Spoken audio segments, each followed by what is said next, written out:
Hi, I'm Dave from Boyinaband.com, and welcome to day 5 of the Boyinaband 7-day song tutorial on dubstep.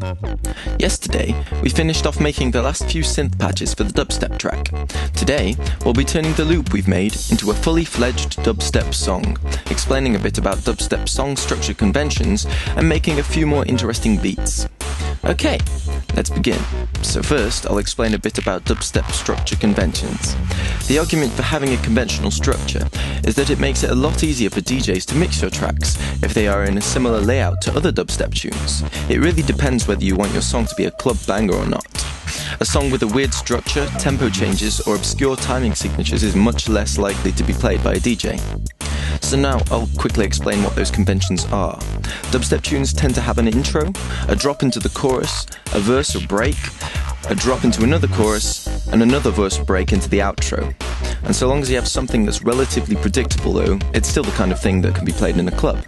The lengths of those different sections are interchangeable, but be careful you don't make things tedious by repeating the same thing too much. Okay, I'm going to keep things simple in my track here, so I'll have 16 bars for each section for the sake of consistency, and I'll start by copying this 8-bar loop into a 16-bar loop, moving that to the chorus, and then making another 16-bar loop for the intro. Now I'm going to get rid of the hi-hats, the first drum loop, so it kind of progresses into this second drum loop here, and then hits into the chorus. I'll get rid of the blips and some of the crashes and stuff from the other hits section. I'll get rid of the lead line, and I'll get rid of the main wobble bass, and I'll take away the verse wobble bass from the chorus so it doesn't sound too messy, and this will be our intro, something along these lines. We'll make it more interesting later.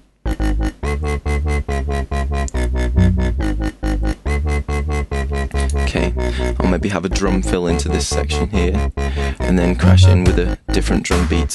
Now, I'll change the drum beat we've got from the chorus into something a bit more defined, something more sparse.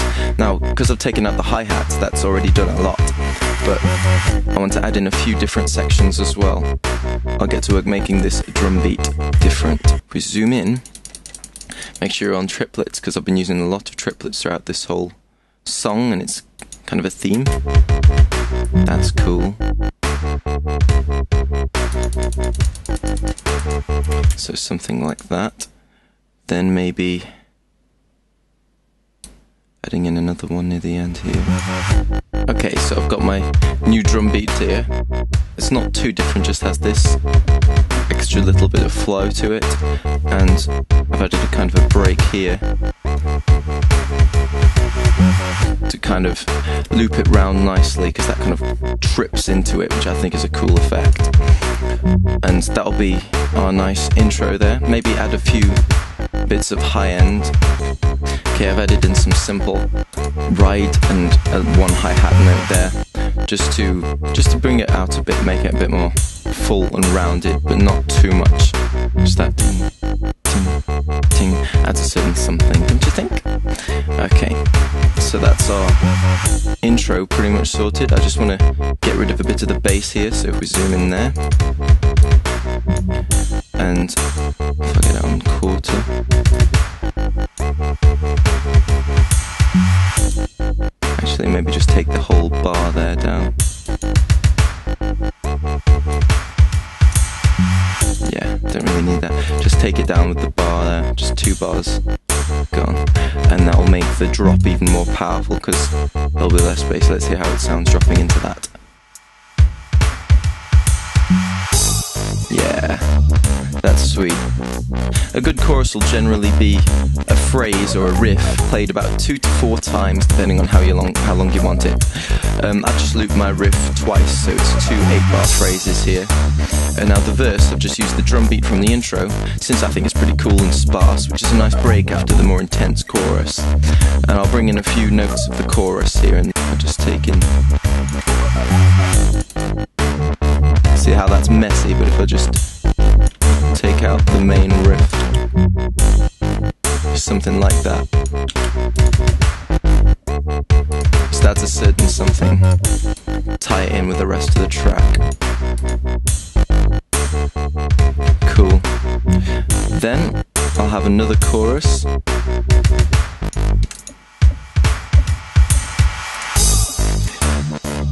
And lead that into another verse. And I want to end on a high, so I'll chuck in another chorus there just before the outro. I'll just have a crash outro as well, just to make it very simple. And conveniently enough, the song is already in the right place for the ending. Thanks, Reason. So I'll just take a bass drum hit there. Just get rid of all the rest of that loop. And grab the crash from here.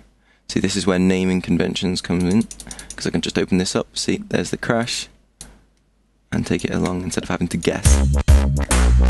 So this should just crash out nicely. There we go. So there we have our dubstep song set up so it's structurally sound.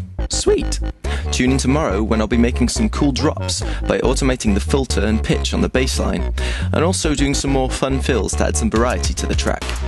Until then, have a play and see what song structure you want to go for.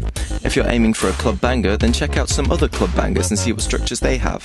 If you don't know any club banger dubstep tunes, then get yourself along to a dubstep club night and see which tracks get people going. Otherwise, if you're going for some progressive, obscure dub, then feel free to go absolutely mad. I'd love to hear someone respond with a 7/4 dubstep song that had no structure whatsoever. But remember, most people won't be able to enjoy that kind of music, since they tend to want a certain amount of predictability so they can follow it. See you tomorrow! If you found this tutorial useful, help me out by rating this video or posting a comment so other people can find it. And don't forget to check out my website, Boyinaband.com. Have a nice day!